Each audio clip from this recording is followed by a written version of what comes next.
पाकिस्तान के साबिक test cricketer Aftab Bloch 68 साल की उम्र में रज़ाए इलाही से इंतकाल कर गए। आफ्ताब बलोच को दिल का दौरा पड़ने पर अस्पताल मुंतकिल किया गया, जहां उनमें कोरोना वायरस की भी तस्दीक हुई थी। आफ्ताब बलोच मकामी अस्पताल के इंतहाई निगहदाश्त वार्ड में वेंटिलेटर पर थे और डॉक्टर्स ने उनकी जिंदगी के हवाले से जवाब दे दिया था। उनकी वफात पर पाकिस्तान क्रिकेट बोर्ड के चेयरमैन रमीज राजा के साथ साथ दीगर क्रिकेटर्स ने भी रंजो गम का इजहार किया। आफ्ताब बलोच की फर्स्ट क्लास क्रिकेट में 400 रन की शानदार परफॉर्मेंस उन्हें दुनियाई क्रिकेट में जिंदा रखेगी। आज की इस वीडियो में हम आफ्ताब बलोच को खिराजे तहसीन पेश करते हुए उनकी जाती जिंदगी और करियर के हवाले से आपको बताएंगे।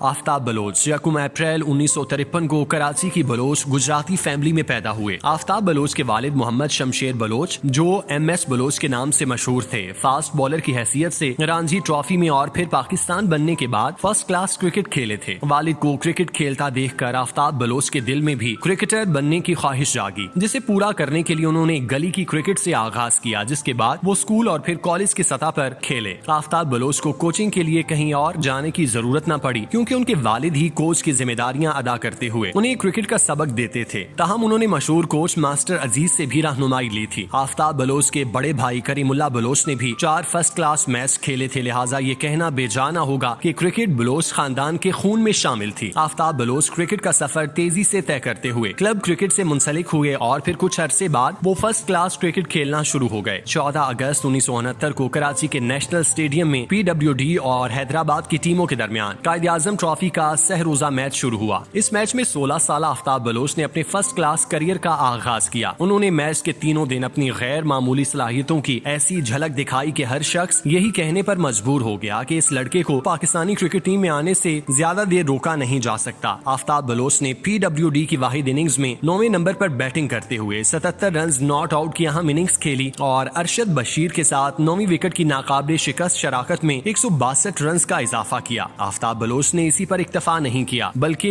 अपनी ऑफ स्पिन बॉलिंग से हैदराबाद की पहली इनिंग्स में सिर्फ 33 रन देकर 6 और दूसरी इनिंग्स में 40 रन देकर 6 विकेटें हासिल करके अपनी टीम की इनिंग्स और 233 रन की जीत में कलीदी किरदार अदा किया। आफ्ताब बलोच का दूसरा फर्स्ट क्लास मैच भी इस एतबार से यादगार रहा कि उन्होंने कलात के खिलाफ अपनी पहली फर्स्ट क्लास सेंचुरी स्कोर करने के साथ साथ 4 विकेटें भी हासिल की। आफ्ताब बलोच की शानदार फॉर्म अगले 2 मैचेस में भी भरपूर अंदाज में मौजूद थी। उन्होंने क्वेटा के खिलाफ 104 और सरगोदा के खिलाफ पहली इनिंग्स में 120 और दूसरी इनिंग्स में 51 रन बना डाले। इसी सीजन में पाकिस्तान के दौरे पर आने वाली न्यूजीलैंड क्रिकेट टीम के खिलाफ आफ्ताब बलोच की सिलेक्शन यकीनी हो चुकी थी। अब्दुल हफीज कारदार फैसला कर चुके थे कि इस नौजवान को टेस्ट क्रिकेट में मजीद इंतजार किए बगैर मौका देना है और यूं ढाका में खेले गए तीसरे टेस्ट में आफ्ताब बलोच ने 16 साल और 221 दिन की उम्र में अपने टेस्ट करियर का आगाज किया। उस वक्त उनसे कम उम्री में टेस्ट कैप हासिल करने वाले सिर्फ मुश्ताक मोहम्मद थे, जिन्होंने सन 1959 में वेस्ट इंडीज के खिलाफ 15 साल और 124 दिन की उम्र में टेस्ट करियर की इब्तदा की थी। आफ्ताब बलोच ने अपने अव्वलीन टेस्ट की पहली इनिंग्स में 25 रन बनाए। ढाका टेस्ट के बाद आफ्ताब बलोच को अगला टेस्ट खेलने के लिए 5 साल इंतजार करना पड़ा। ये उस वक्त मुमकिन हुआ जब सन 1975 में पाकिस्तान के दौरे पर आई हुई वेस्ट इंडीज की टीम के खिलाफ लाहौर में खेले गए पहले टेस्ट में उन्हें पाकिस्तानी टीम में शामिल किया गया। इस मैच में दूसरी इनिंग्स में आफ्ताब बलोच ने एंड्री रॉबर्ट, वाइकी होल्डर और लैंस गिब्स के तजुर्बाकार बॉलिंग अटैक के खिलाफ नाकाबिले शिकस्त 60 रन स्कोर किए। उन्होंने ये जिम्मेदाराना इनिंग्स एक ऐसे वक्त में खेली थी जब पाकिस्तानी टीम पहली इनिंग्स में 15 रन के खसारे के बाद दूसरी इनिंग्स में भी मुश्किलात से दो चार थी। इस मौके पर आफ्ताब बलोच ने मुश्ताक मोहम्मद के साथ 116 रन और कप्तान इंतखाब आलम के साथ 40 रन की शराकत बनाकर सूरत हाल को बेहतर बनाया, जिसके नतीजे में पाकिस्तानी टीम वेस्ट इंडीज को 359 रन का हदफ देकर मैच ड्रॉ करने की पोजीशन में आ गई थी। हैरान कुन तौर पर आफ्ताब बलोच इस टेस्ट के बाद मजीद टेस्ट क्रिकेट न खेल सके और उनकी क्रिकेट सिर्फ डोमेस्टिक क्रिकेट तक महदूद हो गई। अपने इन 2 टेस्ट मैचेस के दरमियानी अरसे में उन्होंने सन 1974 में पाकिस्तानी टीम के नंबर 2 विकेट कीपर के तौर पर इंग्लैंड का दौरा किया। वसीम बारी की मौजूदगी के बायस उन्हें चंद काउंटी मैचेस में ही खेलने का मौका मिल सका।